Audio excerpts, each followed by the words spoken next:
Hi folks, I'm Ian Baker, and today we're going to go over the 2020 Coleman Lantern 295 QB. This is a quad bunk model, big super slide over here with the U-dinette, and you definitely have some upgraded amenities in the 2020, looking quite sharp. We'll start over on the kitchen. So you'll see they have this seamless thermofoil countertop, kind of a pseudo-solid surface that allows you to undermount the sink. And they have gone to the apron front stainless steel, which I personally really like. I think it's a great look. It helps kind of accentuate the kitchen. You also have the high-rise faucet there.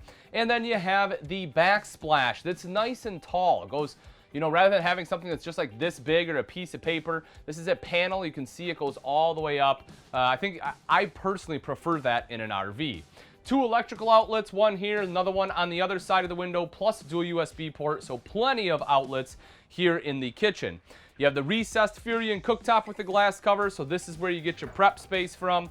Fold this up and back, 3-burner cooktop, front one there being high output.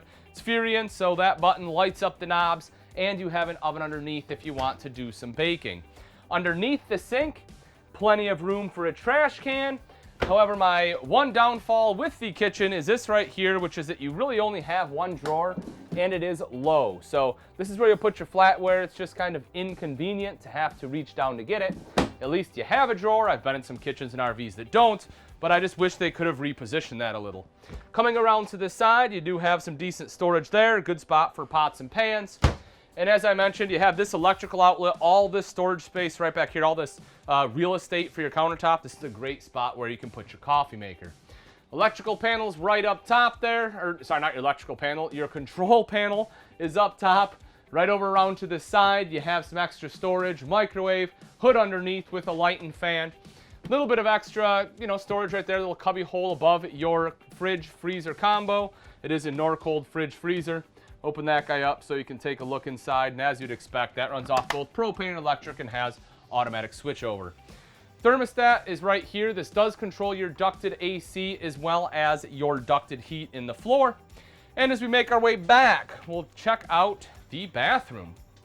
So as we come in here, it's a little tight in here, to be honest. My right leg is kind of right up against this this cabinet. Now, if you're taller, you have bigger legs, you probably have to contend with the pull. My leg actually sneaks right down underneath it, but there is quite a bit of space off to the left, so if you have to shift this way, more than manageable. Probably throw the arm up here, and even down here, they have a cutout. Good to go. You will see when I open this up, you have plumbing access as well as a little bit of storage area there for your black tank chemicals. You want to put toilet paper under there, you can do that too, but you also have this space here. I do like the countertop comes over, gives you some usable countertop space, electrical outlet, and a mirrored medicine cabinet. Again, it's a true medicine cabinet, or a wood medicine cabinet rather, than just a plastic one they slapped on the wall, so I do like the higher quality. And then right in front of me is the tub shower. So I'll stand in the tub shower here. And as you can see, I just about max it out at 6 foot. So if you're any taller than that, you'll probably have to bend down a little, as you're showering. But, if you're shorter than that, you'll be just fine. The thing I do like about a tub is if you have smaller kids, you're able to give them a bath, and it helps keep the shower in there so it's not making a messier floor. Right outside of the bathroom, you have some additional storage here. Again, I would have preferred to see this be a wardrobe, so you had a place to hang the kids' clothes.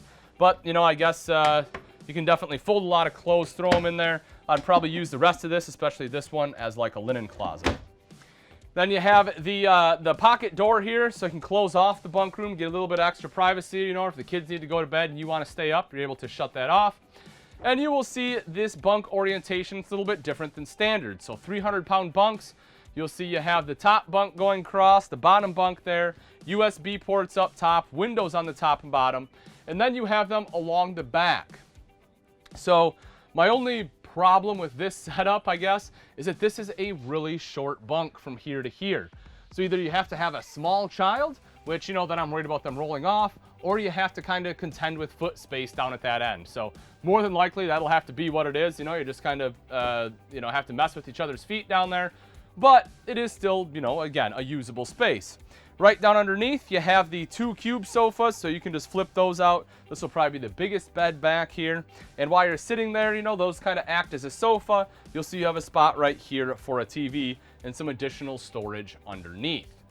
So we make our way back out. We'll actually head back out into the living area. There is a super slide, as I mentioned in the beginning. And take a look at this table. This table, folks, is massive. You have a huge table here, which I like. A lot of times with U-dinettes, this is something you'll want to look at, is the table size. A lot of times the tables will be like, you know, this wide, where, okay, you can sit 4 people here, but you certainly can't fit 4 plates. That is not the case at all. I have plenty of room.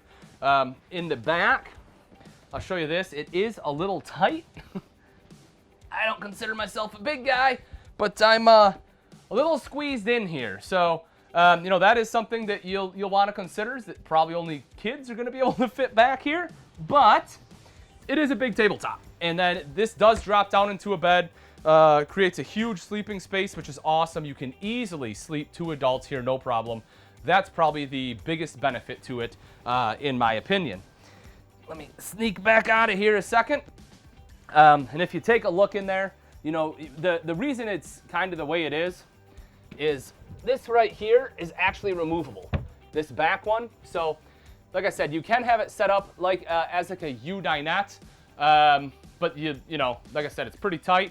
You can actually remove that back one, and then you will have just your standard 4-person dinette there. You'll see the windows on the back help open it up, let in some natural light. A couple lights up top here. This, of course, is your Jackknife Sofa. Big advantage of Jackknife is that you have all the storage underneath. And then this drops down as well. So that way it kind of creates almost like theater seating here. Gives you an armrest, place to put some beverages, and then you can watch some TV. Speaking of the TV, if you take a look at this wall, it's a beautiful accent wall. I really do like this. They show you exactly where to mount the TV. You have your connections down here for it.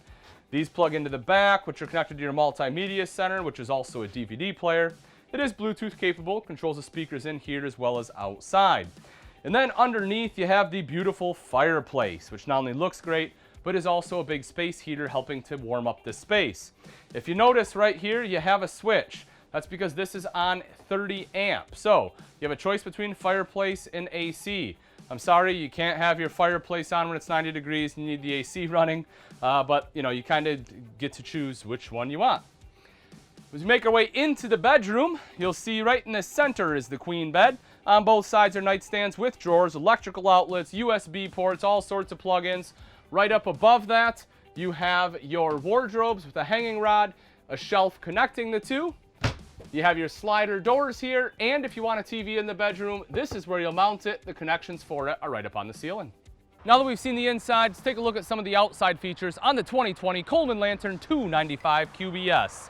Right up front is a power tongue jack, makes it easier to connect and disconnect to your tow vehicle, because all you have to do is flip the rocker switch here to raise and lower the tongue, and you'll see you have a light up front for added visibility at night. Plus there is a manual override right back here in the rare event that the motor does fail. Behind that are 2 20-pound propane tanks with a cover, and you will also see rails right there for your battery. Coming up the front is diamond edge plating, helping to protect that front end from rocks and debris that may get thrown up by your tow vehicle. And as we come around to the side, you'll see this one also has solar prep. So if you want solar, simply buy the portable panels, plug it in right there. It is already pre-wired and it will trickle charge your battery. The pass-through has magnetic catches, which is nice. And if you take a look inside, you will see how large and open this pass-through is. It's one of the great things about the Coleman Lantern series. You have this big opening here, which is fantastic. Allow you to slide in some of the larger items like grills, executive chairs, things like that. Power awning on this RV. Just touch a button to roll it out, flip the rocker switch other way to roll it back in, and you have an LED light strip you can utilize no matter what position the awning is in. Speaking of power, not only do you have the power tongue jack and awning, you also get power stabilizer jacks. That way you don't have to get down on your hands and knees and do it. No sir, you just hit this button right here. Those stabilizer jacks will drop down. Remember, this is not auto level, folks. You still want to level your camper out using blocks. That front one there will just control the front 2 stabilizers, the rear one, the rear 2 stabilizers. That way the RV's not walking or moving around as you're walking around inside. It also has the solid steps by LCI, which just like the name implies, they are truly that. They are solid. You don't get that springboard effect after a while like you do on your standard pull-out steps, and you have aluminum treads so it's not going to rust. Plus you have the grip on there for added traction. Small grab handle right here for extra control. Would have liked to see it be a little bit bigger with the larger steps, but anything is better than nothing at all. You'll also see your 2 outside speakers there. Those are connected to that multimedia center inside, but that unit is Bluetooth capable. Outside electrical outlet there. If you plan on going somewhere you don't have city water, you want to make sure to fill the freshwater tank. Nice big freshwater tanks on the Coleman Lantern series as well. Some of the biggest in their class, so that's definitely a bonus. Black tank flush right back here. That way you don't have to stick a hose down your black tank to wash it out, or stick a hose down your toilet rather, to wash out the black tank. Outside shower with hot and cold water access is located behind that. A little bit further back here, again, magnetic catch. You have a big extra storage area, which is great. You know, anytime you have more storage, it's wonderful. This one already has a big pass-through. Adding this storage is just a cherry on the top. Underneath, this one does have a fully enclosed and insulated underbelly to help keep out the road grime, hopefully some of the critters in the off-season, and keep things warmer in colder temps. Right here in the back is your square tubular bumper with end cap, so you have a convenient spot in which you can store your sewer hose. And if you take a look right up top, you'll see this one also has a backup camera prep. So if you want a backup camera, having that prep makes it easier to install, meaning it'll save you money on labor. Right around the back corner is our cable inlet. Right down underneath, you will see your termination, and both your black and gray tank valves are located there. Coming up a little ways, 30 amp power cord. Just lift this guy up, gives you a little finger hole there so you can pop it out, grab that, plug it in, shut it back down so your hose is coming through and you have shore power. Lastly, folks, right over here is your city water inlet. All right, folks, and that wraps it up. Again, this is a 2020 Coleman Lantern 295 QBS.